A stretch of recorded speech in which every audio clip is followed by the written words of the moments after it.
So we've created the calendar in AddEvent, and now we've embedded the current user's AddEvent calendar into our Bubble app. Let's actually do something with it, and let's create some events. So to begin with, I'm going to go back into the documentation here, and I need to look at the events endpoint. And then making sure I'm on create event, because this is going to tell me all of the essential details for the event. So I need to have a title. So I'm going to type into here test, and I'm going to have a calendar ID. So I'm just going to put ID in there. This is so that I'm getting, because you may notice that this is quite a familiar layout for a lot of API documentation. And by doing this, I'm basically forcing AddEvent to write the code I need to copy and paste into Bubble. So then let's add in, just want to use the example. And I don't need to fill in any of the rest of it, but basically you can get an idea of just how much you can do, including reminders. So this is once more is a feature that you can't really build using the default calendar plugins in Bubble. You need to use a third-party service like AddEvent to do this. And I'm going to take this, and copy it, and go back into my API connector and add in another call. And we shall say this is create event. And again, I want it to run in a workflow. It's going to be a post. My code is going in there, my JSON. And then I need the endpoint, and the endpoint is here.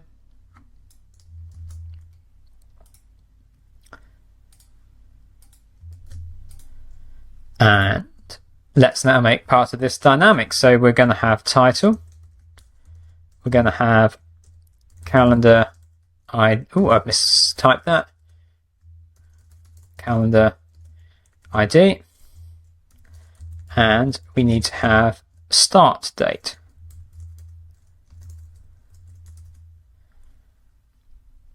Now I've kept that written as it is because that's the format. If I go back to the documentation, that's the format that it needs me to present it in. Now we're going to have to express that in our own way in Bubble, and I'm going to show you how to do that in a moment. But I need to first initialize my call. None of these are private because they're all going to be accessible to a workflow on the front end. And I'm just going to paste that back in. Calendar ID. Now, calendar ID is going to be the ID of the calendar that I've already created. And I want a quick way to get access to that. So back on design, I'm just going to add in a text label to print the current user's calendar ID. Go preview. Here it is. This is the ID that's going into the code that's showing this calendar. And I go back into plugins, API connector, paste in the calendar ID. I'm just going to say testing event and initialize my call. And the calendar ID has not been found. Okay, let's go back into the example they've got here. Okay, here is my event having been created, and I've just realized that I've missed something out in the previous videos, and that is the fact that when you create a calendar, you get back two different IDs. So let me just recap and cover that, because I'm going to cut out what's just happened in order to try and explain it in a clearer manner. So basically, when you create a calendar,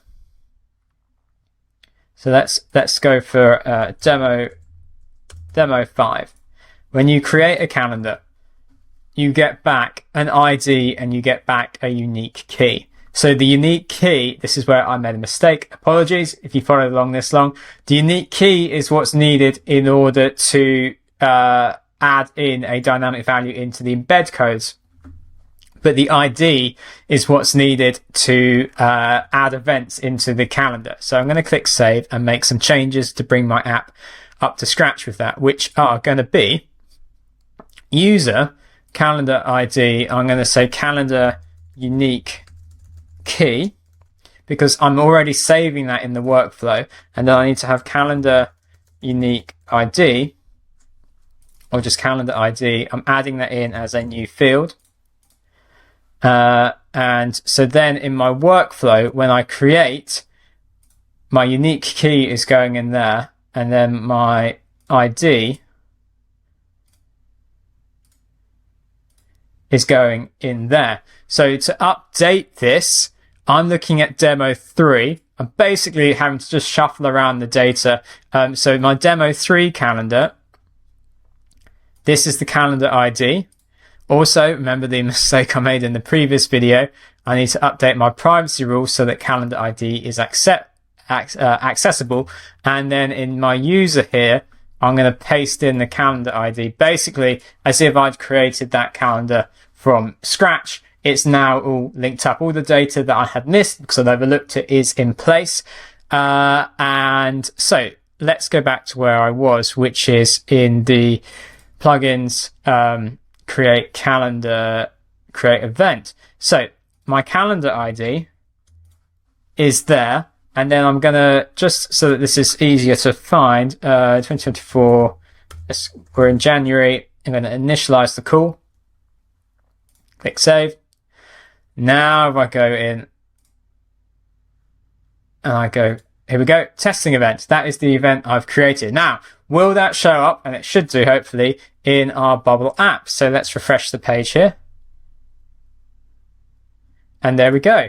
There is the event, testing event. So once more, I'm going to keep some of the rough stuff from this video in. I'm sorry that it wasn't covered in a previous video, but I'm just showing hopefully the process I go through when I work with an API for the first time. I worked with the previous AddEvent API many years ago, hence why I missed out saving the calendar ID in the right place. But we've gone ahead and we've created an event. In the next video, I'm going to show you how we can basically work that into a pop-up, and then how we can subscribe a user.